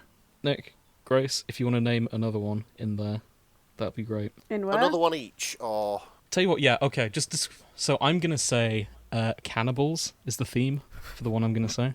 Oh, okay. Okay. That was actually that's a fan request, incidentally, as well. So, I found it Tell you what. hilarious. cannibals and I'm gonna throw a second one in. Cannibals and martial arts are the 2 potential topics we could cover. Okay. Nick, Grace, do you have any more you want to throw into the hat? I don't understand what's going on. I've obviously missed a bit. Do you remember how we decided to cover Yakuza? Where I gave Nick 3 themes and he had to pick one? Oh, you I already get it. picked what you Yes. wanted and then gave us, like, weird clues as to which one. So essentially, Yeah. you get what you want, but No. we just pick which Yeah, one only first. this time we're all throwing stuff in, Yeah. and Alan gets to pick. All right. Jesus. Okay. You know what? Let's Oh, I wildcard don't it. know, Erin, you can someone- also throw a theme in there. Sure. Let me think Nice. on this. Alan, my choice for them is Omegaverse. That's a good one. That's a good one. But then we'd be covering it without you. I was gonna say. Yeah, I think that'd be real fun to just have you have to stumble through it on your own, and we'll just listen and be like, ha, ha, ha. Oh, fair. Erin is trying very hard to get out of doing 100%. ABO. Okay. I'll say dragons. Nice. Dragons. Okay. So we've got dragons, cannibals, martial arts. Great. Oh, I God. think a fun one would be space rings. Space rings Yes. and Omegaverse. Okay. Alan, the choice is yours. What are we covering next? I'm gonna go. Right. I'm gonna go martial arts because my favorite movie now is Everything Everywhere All at Once, which if you have not seen, you need to Good watch. choice. That's really good. It's phenomenal. Yes. And I'm obsessed with it, so I'm currently obsessed with anything martial arts. Perfect. Grace, Okey-doke. we're talking about your Chinese martial arts shows with the handsome boys. Oh, which ones? Which handsome You get boys? to There's pick so one. many. It could be the Oh Untamed. God. Could be Could be the Untamed. I've forgotten what the other ones Could be are. Word now. of Honor. Yeah, Could be any of them. There's so many. Grace. Pick Oh, one. dear. I'm That's what we're excited covering to next. listen to these. Hmm. Jesus, I don't know. The Untamed. Okay, we're covering the Untamed next time. Nice. Yay! Well done, team. So, yeah. Wait, Yeah, why thanks, was Alan. that the answer? Too late. You're locked and loaded. You have to do it now. It's on the episode. Oh, It's too late. Committed. Oh, okay. Was this a bad system to decide it? Did I not explain this well? I didn't understand the system. And yet you win. Yeah, you still won, Grace. I I'm put too that one in for you. confused to accept my position because I don't understand how I got here. That's usually the best way to get things. Okay. Look, Grace, That's just interesting. don't think about it. It's fine. Oh, just Much yeah. like soulmate AUs, you have to not overthink it. Yes, just I will don't think suspend about my it. disbelief. Exactly. For one night and one night Accept only. the premise. Perfect. Okay. Okay. We're I here. think that's all we have time for. By the This looks was so of my fun. clock. Thank you for having us I'm again. so glad you enjoyed spending time with us. I'm so glad you came back. Yeah, I'm so glad we didn't weird you out the first time. Like, who are these strange British people? Vomiting unintelligible nonsense into their microphone and then posting it on the internet. You know, we do the same, but just in American In accents, so American, it's yep. cool. Kindred spirits And we you are. do it well. Oh, yes. Yeah. I hope we've made friends as well as co-hosts. I would say so. Yes. Yeah, keep in touch, you guys. It's been fun. Definitely. We're friends on the old Facebook now, so you're stuck with me Yes, forever. we are. Yes. Well, Yeah, that's it. we're not with Alan yet. We need to track you down. I know. I was like, what the heck? Well, he's We got- are? We I am. we're Yeah, he exactly. has people to get through. So So, Well, if you're friends with Erin, I'll just go look and find you on her list. yeah. Yep. Yeah, that's it. You Sure. two can be amazed at how dull as fuck my Facebook page is. Likewise, not updated in many years. Yes. Oh, dear. Mine's just... likewise, it's just a picture. This is definitely not going in. No notes. But yeah, do you want to remind people where they can find you guys? Sure. So we are the Fic List. You can find us at Fic List on the Twitter, or you can find us at the Fic List on the TikTok. You can find us probably, I think it's the Fic List on Instagram, but really The that's just a Instagram-y? repository. Yeah, but that's really just a repository for TikToks like 2 weeks after I posted them to TikTok. So we are on Spotify, Apple Podcasts, all the usual places where you could find your podcasts. If you're of listening choice. to us, there's a good chance you can find them on the same app. 100%. Yeah, true. just Google the Probably. Fic List. You'll find us eventually. It's fine. There's really only one. So Got yeah, a Tumblr. Perfect. we do have a Tumblr that Caitlin runs, our inimitable best friend Caitlin. And that is theficlistpodcast.tumblr.com. And that one I remember because I've said it 1,000 times. It's also it is by far like the best of our social media handles. Like it is so fun. So yeah, if you like just fandom like memes in general, follow us on Tumblr because that is such a fun time. Excellent. I love memes. As does Caitlin. I'd argue Tumblr is the best of social media. Yeah, Full it's stop. definitely Agreed. like it is so fun. I love that there's no like it- algorithm to it. It's just all of us being Yeah. unhinged together. Like, I'm so happy it's grown out of its Twilight versus whatever phase it went through. yeah, it used to be quite angry in the early 2010s, and then Yes. all the rage just went to Twitter, and Tumblr's nice now. The loyals. Yeah. Oh, Yeah. this is fantastic. It's another repository that I can post car and train pictures to. Yeah, there probably is. Oh, okay. Fun fact for you guys, Erin Alan. We are followed on Tumblr by a Vietnamese shipping company, Yes.